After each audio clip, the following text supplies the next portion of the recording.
Allez, échange de clés. Et maintenant, on passe à la diesel. Je vais commencer, ouais. Oh, écoute. Quelle rencontre. Écoute, mon petit gars. Elles sont italiennes. Ah ouais? Le parfum, elles ouais. sont l'américaine. Ah bon? Ah ouais. Mais je pense que c'est peut-être le fait qu'elles soient restées au soleil. Ouais. C'est plus la même odeur, si ouais, je comprends bien. C'est très étonnant. Ah ouais. Alors ça braque comme une italienne, c'est-à-dire que ça ne braque pas. Ça, il faut le savoir. On voit bien les travails sur les plis de carrosserie. C'est moi qui vais devant? Ah ben oui, encore une fois, ouais. Ah ouais, allez, c'est parti.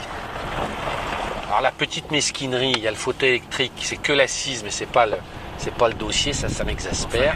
Enfin, oui, mais je m'en fous, monsieur Frégo. Moi, je suis un client normal. Non, bien. C'est assez dur, mais... C'est dur? Ouais, parce que t'es plutôt grand, droite, gauche? À gauche. Droite. Ah, alors il faut finir. Ah ouais. Ouh là là, mais où va-t-on là? Attends, c'est hallucinant. Enfin. Attends, il faut expliquer parce que là, on est dans ta cave en fait. Alors, ici, toi, tu es vigneron. Alors, je suis vigneron, voilà. Et ici, nous sommes dans les perrières de Grandmont.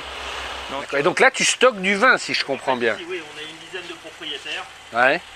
Sur la cave. C'est une ancienne carrière de pierre, après exploitée comme cave à champignons. Et nous avons racheté il y a une dizaine d'années pour en faire des caves. Pour POA, tu nous les ouvres pour qu'on filme les voitures dedans. Voilà, parce que c'est un côté sympa. J'adore. Mais... Si c'est pas de la petite observation, ça ferait ours. Allume-moi avec les phares. Tu nous emmènes POA. Ou POA nous emmène à Pierre. Et où sommes-nous? Mais qu'est-ce que c'est? Mais c'est les entrailles de la terre, là.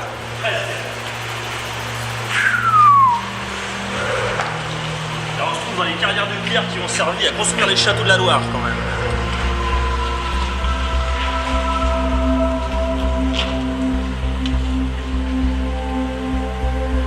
Énorme, mais c'est énorme! C'est James Bond! On est dans le repère de Blofeld!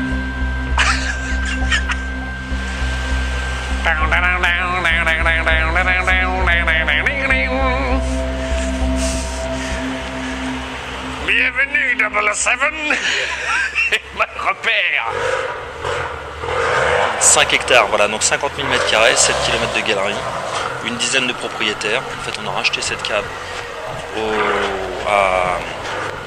à des champignonistes qui arrêtaient et qui produisent maintenant en extérieur. Donc on a été une dizaine, on fonctionne comme un immeuble. C'est-à-dire qu'il y a une propriété pour tout ce qui est chemin, parking, puis après on est tous propriétaires de notre appartement. Et vous stockez du vin? Et là on stocke du vin, chacun notre vin. Tu fais vieillir tes vins ici en fait, si je puis dire, ou pas forcément? Un petit peu, mais c'est surtout un lieu de visite. C'est ici que se passait le commerce à Benay.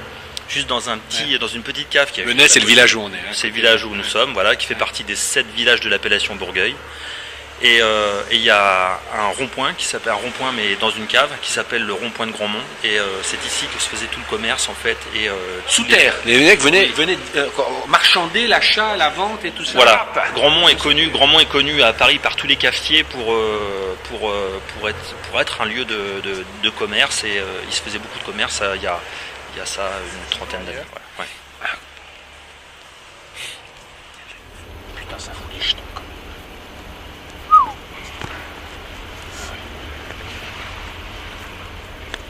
Il ferme la porte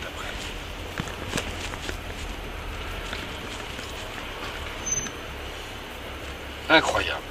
Vraiment incroyable. Non. Elle est plus douce, spontanément. Elle est plus douce, elle est plus civilisée. L'autre, le V6, bah tu vois, là, avec l'autre, c'est très intéressant. Avec l'autre, avec la V6 410 chevaux, tu sens avec l'accélérateur que tu n'es jamais assez appuyé, alors que là, c'est plus soft, tout de suite. Et c'est plus reposant, instantanément. Instantanément. Bah, c'est plus adapté à une conduite de nos jours, quoi. Elle est beaucoup plus conforme à ce que la concurrence propose, en fait. Ouais. Et c'est fou, parce qu'on dit... Et toi, tu le sens, entre guillemets, aux fesses, c'est-à-dire en étant juste passager. Et là, je suis à 50 et voilà. Alors là, le bruit est joli, effectivement. Ah, c'est drôle parce que la boîte rétrograde pas aussi en sport. Ouais, elle reste... Alors tu vois, curieusement, je la trouve plus agréable, mais même à conduire. Parce que l'autre me fait un peu peur dans sa puissance et son... Alors que là, j'ai l'impression d'avoir d'avoir plus de précision et plus de ressenti de la voiture. C'est curieux, hein. D'ailleurs, elle est plus confortable. Je vais me faire haïr par tous les mecs. C'est ton compte, le mec qui préfère le diesel, le grand con, alors. Nom de Dieu.